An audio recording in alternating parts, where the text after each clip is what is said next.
Um dia antes de discursar na abertura da Assembleia Geral da ONU, o presidente Lula cumpriu a agenda em Nova York. Ele esteve presente em um almoço promovido pelo chanceler da Alemanha, Olaf Scholz. Depois participou de mais 2 encontros, um com a presidente da Comissão Europeia, Ursula von der Leyen, e outro com o primeiro-ministro do Haiti, Gary Conille. Além disso, marcou presença em um seminário sobre as mudanças climáticas organizado pelo ex-presidente americano Bill Clinton, em um evento realizado pela Fundação de Bill e Melinda Gates. Um dia antes, Lula discursou na Cúpula do Futuro, que ocorreu na sede das Nações Unidas. Durante sua fala, o brasileiro criticou fortemente a dificuldade da comunidade internacional para controlar as mudanças climáticas. A expectativa é de que ele suba ainda mais o tom na Assembleia Geral, que acontece amanhã, terça-feira. E agora a gente recebe o professor de Relações Internacionais da ESPM, Leonardo Trevisan. Professor, sempre uma honra tê-lo aqui para falar sobre esses assuntos internacionais, sobre a geopolítica. Queria começar perguntando, qual é a ONU que vai ver amanhã o presidente Lula? É muito diferente daquela ONU que recebeu o Brasil logo após a posse de Lula, em que havia uma empolgação com o Brasil estar de volta no cenário internacional? Ou é uma ONU com o pé atrás com o governo brasileiro, que se aliou muitas vezes a, entre aspas, inimigos da própria ONU, como a Rússia, tentando fazer um caminho de aproximação com países que são inimigos, digamos assim, dos Estados Unidos, e que fala muito sobre o meio ambiente, mas que também tem problemas seríssimos para resolver, relacionados, por exemplo, a queimadas. O que esperar, então, de Lula e da própria ONU ao ver Lula discursando? Boa noite Gustavo, boa noite Renata, boa noite a todos que nos escutam, né? Eu gostei muito da tua expressão, Gustavo, né? São 2 ONUs, né? Uma ONU é aquela ONU cheia de entusiasmo, é aquela ONU absolutamente voltada para um ciclo de esperança de que o Brasil está de volta, e um Brasil que, de alguma forma, pertencia inteiramente à lógica ocidental. Vamos dizer desta forma: o mundo mudou. Nesses 2 últimos anos, a ordem internacional ganhou um outro xadrez geopolítico e, de certa forma, o Brasil fez as suas escolhas. Este é o ponto.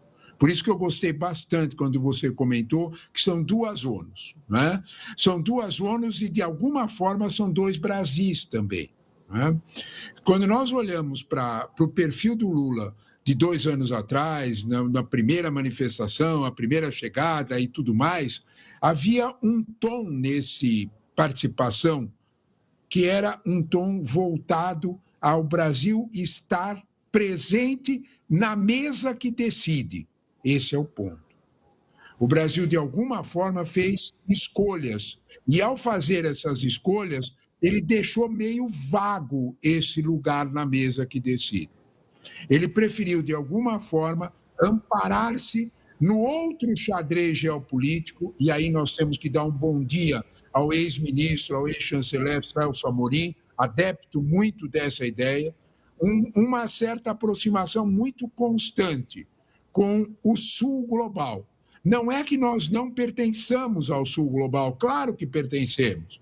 O problema é que o Brasil fazia uma política externa, naquele momento do governo Lula, no primeiro momento do governo Lula, muito tradicional do Itamaraty, cuidando dos interesses nacionais e, de alguma forma, sem maiores compromissos com um lado ou com o outro.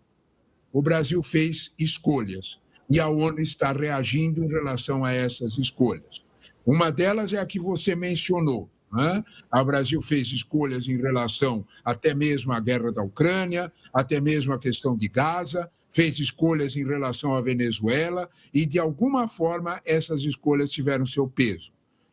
De algum modo, essa outra ONU olhou para o Brasil a partir dessa realidade. Mas, Trevisan, olhando agora para um outro ponto, as críticas que o presidente Lula fez à estrutura atual da ONU, essas críticas são legítimas quando ele critica esses membros permanentes que estão aí, esses 5 países, desde a Segunda Guerra Mundial, que nada pode ser feito, que a resolução do Brasil não foi aprovada lá atrás em relação à guerra de Israel e Hamas? Quando ele diz que a ONU não condiz mais com os dias de hoje, com a governança global que nós temos, a organização está realmente perdendo força? Renata, são duas realidades. Uma realidade são as escolhas brasileiras no xadrez geopolítico. Outra realidade é tudo que ele falou sobre as instâncias de governança global. É impossível. O encontro de Lula com Olaf Scholz é porque Olaf Scholz endossa exatamente essas críticas. As críticas à gestão da ONU, ao processo em que a ONU, de alguma forma, está presa. Sabe, Renata, quando nós falamos de ONU, parece que a ONU está engessada naquele mundo da Guerra Fria. Como se ainda houvesse uma bipolaridade, União Soviética e Estados Unidos, e os dois sentavam e resolviam as questões, e a ONU parecia que tinha força. Quem tinha força eram os dois. De alguma forma, esta realidade mudou, Renata. A ONU não acompanhou esse processo de alteração em nenhuma das suas instâncias. O presidente Lula faz coro com a reclamação que Olaf Scholz também faria. A Alemanha também não pertence ao Conselho de Segurança. De alguma forma, a Europa tem um peso no Conselho de Segurança muito menor do que o que ela deveria ter. Inglaterra e França não respondem mais por uma Europa como era. Essa necessidade de uma maior representatividade no Conselho é objeto de vários apoios. Pense em Japão, pense em Austrália, e você vai ver que, de alguma forma, o pedido é mais ou menos generalizado. Outra razão que tem Lula quando cobra é que, de alguma forma, a ONU está com o seu poder desidratado. Essa palavra tem que ser muito bem usada. A ONU está enfraquecida, e o melhor exemplo disso é a fragilidade com que ela não conseguiu lidar. Foi muito frágil a ação da ONU, seja na Ucrânia, seja em Gaza, para citar os 2 conflitos mais recentes. O encontro do presidente Lula com o primeiro-ministro do Haiti traduz um pouco outra derrota da ONU. A ONU também foi impossível de conter o terrível drama no país mais pobre da América Latina. Quando nós olhamos para isso, de fato, sem dúvida nenhuma, o presidente Lula faz coro com um grupo de pares internacionais que pedem reforma mais do que urgente nesse processo. Se ela vai sair ou não, isso é uma outra realidade. A ONU precisa compreender que o contexto internacional, que o quadro geopolítico e que, de alguma forma, o seu próprio papel precisa de uma reforma. Tá certo. Professor, muito obrigado pela participação aqui conosco no Jornal da Record News. E amanhã, claro, vamos acompanhar o discurso do presidente Lula. Um forte abraço e até uma próxima. Obrigado, Renato. Obrigado, Gustavo. Obrigado, Renato. Obrigado a todos que nos ouviram. Tchau, tchau.